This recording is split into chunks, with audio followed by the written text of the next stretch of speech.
He said, John is clinically dead, and I want permission to turn the machine off. Times he's ever been down, and he's in trouble now. A right hand, and down he goes. I know it's not going to be your opponent, but when you see it, and the tragedy of somebody dying in front of you, it does affect you. There's no hard feelings here, and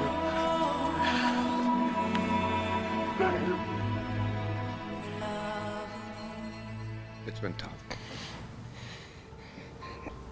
Unable to hold back his emotions, Jack Lowe breaks down while talking about the death of 19-year-old boxer Hamza Aljami, who died from injuries suffered at his show last weekend.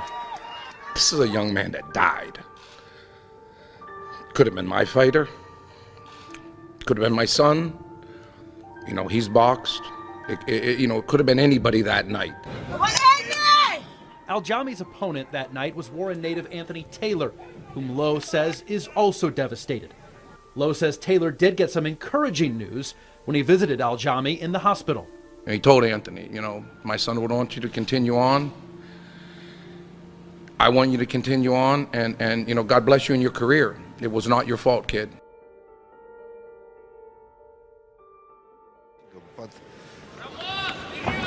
Он страхом получить удар, да, на мушке совершенно точно, вы заметили, вот нашли нужно. И это психологически. Похоже, все.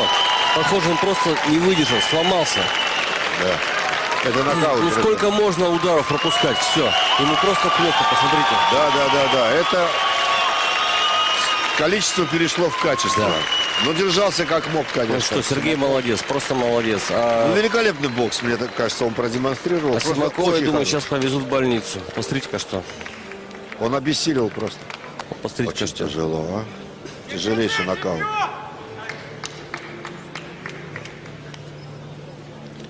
Тяжелейший, это мягко сказано. Где врач? Где врач? Ну, я так думаю, что человек, зрители аплодируют Симакову. Maybe it's the most bad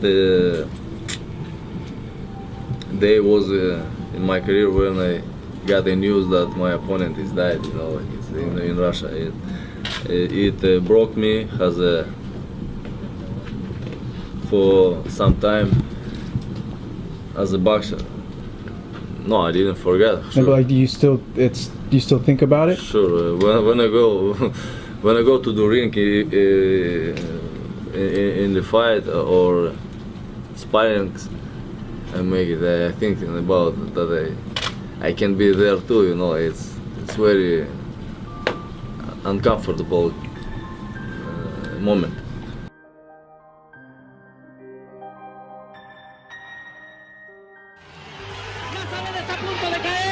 Vuelve a mandarle golpe, le campanea la cabeza, se levanta el codo, Nazaret soporta, Chávez se le está yendo, ataca, y Ayón dice, no más, victoria de Omar Chávez.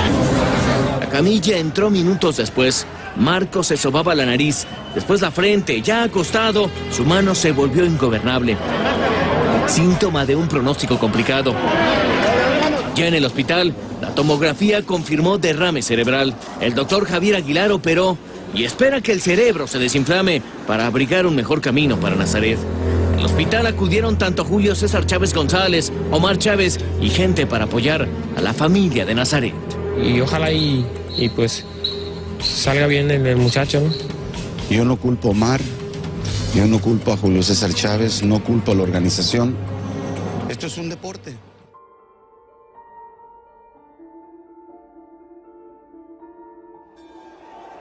The 12th and final round. Owen feeding the effect, right hand and uppercut by Fedor. Owen was down for the count of 8 in the 9th round. The only knockdown. He's down now from the right hand.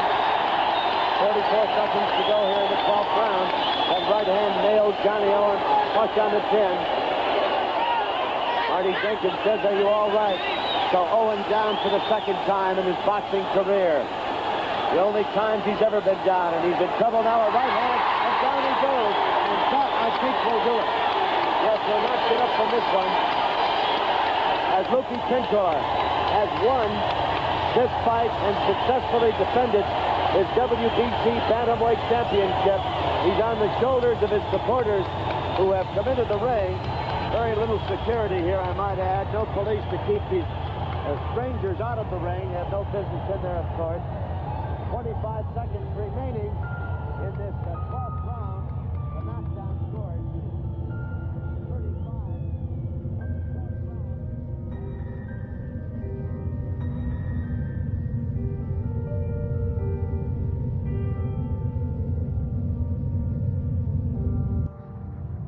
Johnny lay in a coma on a life support machine for 46 days and nights until early November. We went down to the hospital with John lying there. The neurosurgeon came in and he said, I got bad news for him, Mr. Owens, he said. I said, what's that? He said, John is clinically dead. And I want permission to turn the machine off.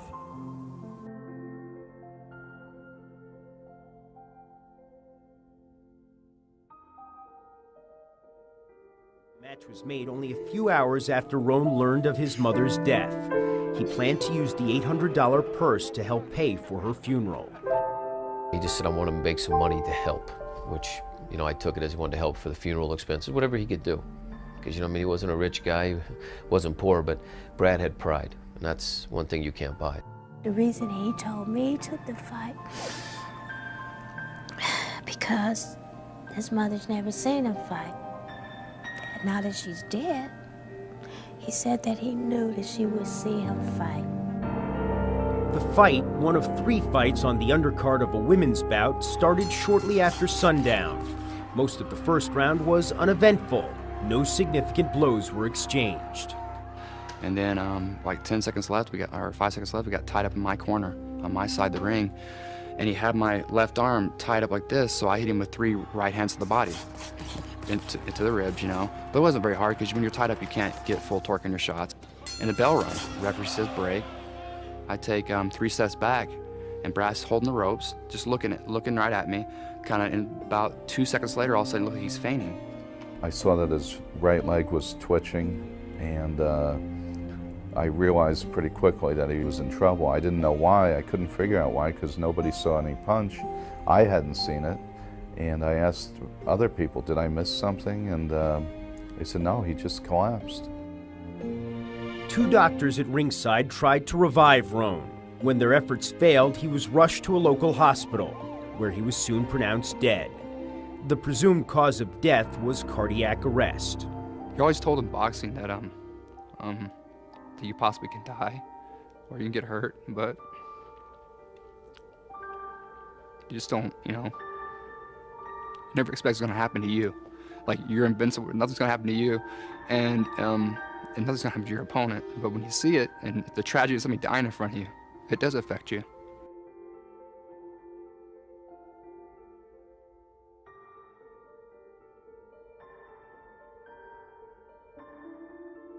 Becky Zerlantis was in the Colorado Golden Gloves last Saturday in Denver when she was knocked down and unconscious by a right hand in the 3rd round. The coroner's office said has ruled that her death was caused by blunt force trauma.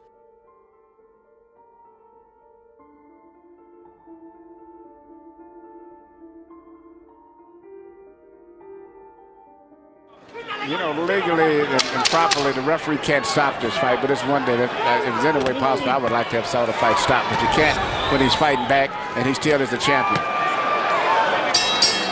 What it means, though, is that Levander Johnson is, in all likelihood, going to take 6 more minutes of the kind of punishment we've watched him take for 10 rounds. Terrible, and that's not terrible. good. No, it's not good. He's going to fall by himself. Picking up on that conversation I was having with Emmanuel, in the recent history of the sport, when you look at fights where one fighter has been badly, sometimes permanently damaged, 2 constants seem to be part of the formula. Number 1, the opponent who is doing all the damage is a hard hitter but not a big enough puncher to put the opponent away. That's Chavez in this fight. Number 2, the guy who is getting worked over has his father in the corner as his trainer, constantly sending him back out to take more punishment. It's just a coincidence, we hope, that those two factors The fight should be stopped. I would have stopped the fight between right rounds. now. Tony Weeks can stop What is it he any waiting time, on? and he does. Okay. Thank heaven. Chavez still had energy going into the 11th round after all that work. You got to give him credit. An 11th round TKO victory for Jesus Chavez, who owned the fight from the very beginning. Thank heaven. Referee Tony Weeks saw the reality and stopped the fight.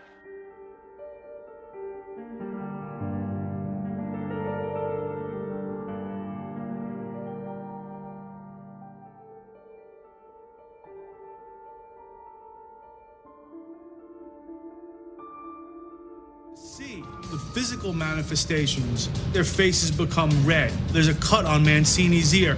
And then Kim's face has become a grotesque mask by that 13th round. This is the challenger, Duke Goof Kim. You may not have heard of him before. You will remember him today, win or lose. In the 14th round, Ray came out. And he was determined this was going to be it. And he went right to Kim. The left hook kind of stunned him. I hit him another left hook that stunned him. And then threw right hand right down the middle. And hit him on the chin. And he went down.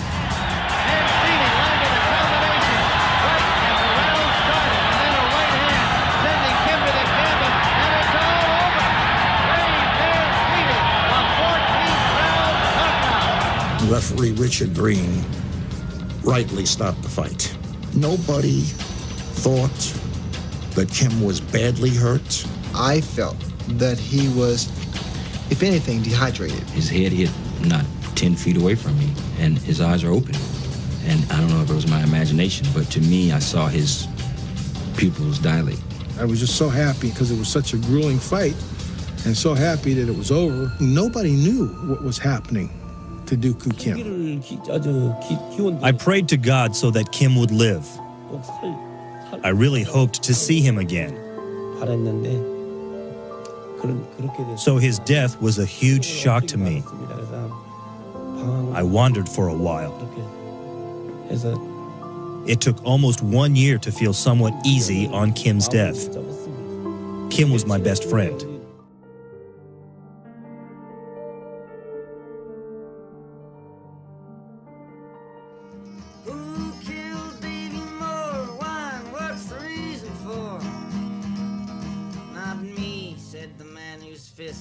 Laid him low in a cloud of mist. Who come here from Cuba's door, where boxing ain't allowed no more. I hit him, yes, it's true, but that's what I'm paid to do. Don't say murder, don't say kill. It was destiny, it was God's will. Who killed Davy Moore? Why? And what's the reason?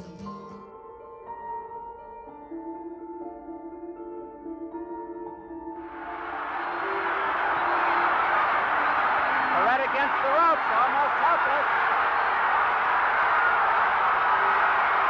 A minute to go. And they're going to stop it. They're going to stop it as Perret sails to the canvas. Perret goes down from sheer exhaustion. Look at him there. As his handlers put his mouthpiece out. Dr. Schiff is coming over to look at him. Perret has collapsed from exhaustion from that beating on the ropes. And Dr. Alexander Schiff of the Commission is trying to get at him.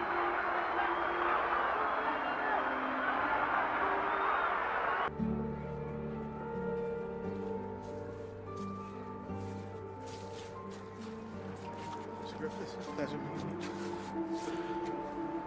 My pleasure meeting you, sir.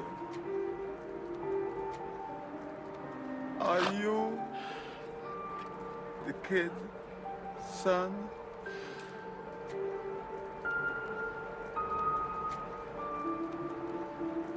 But I want you to know that it's there's no hard feelings here, and thank you. Thank you, sir. I didn't go in there to hurt no one. I know.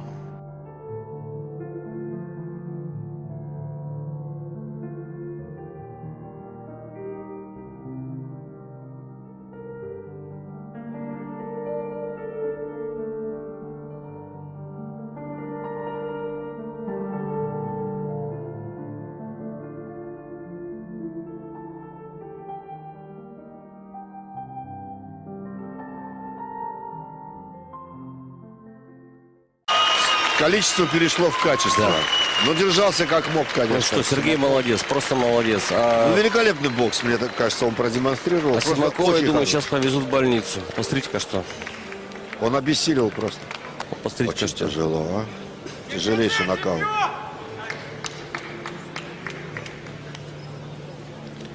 Тяжелейший, это мягко сказано. Где врач? Где врач? Ну, я думаю, что человек... Зрители аплодируют Симакову. Lowe breaks down while talking about the death of 19-year-old boxer Hamza Al-Jami, who died from injuries suffered at his show last weekend. This is a young man that died. Could have been my fighter. Could have been my son. You know, he's boxed. It could have been anybody that night. Al-Jami's opponent that night was Warren native Anthony Taylor, whom Lowe says is also devastated. Lowe says Taylor did get some encouraging news when he visited Al-Jami in the hospital. Maybe it's the most bad day was in my career when I got the news that my opponent is died. You know, it's in Russia. It broke me for some time as a boxer. No, I didn't forget. Sure. No, but like, do you still think about it? Sure. When I go to the ring in the fight or sparring. He told Anthony, you know, my son would want you to continue on. I want you to continue on, and you know, God bless you in your career. It was not your fault, kid.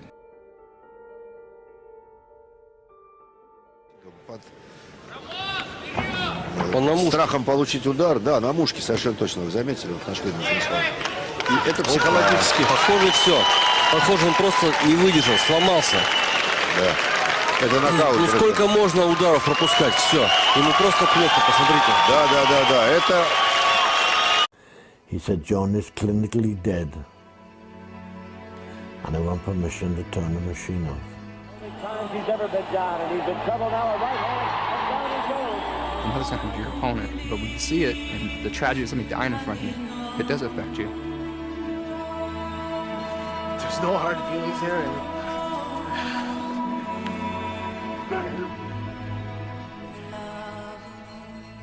It's been tough. Unable to hold back his emotions, Jack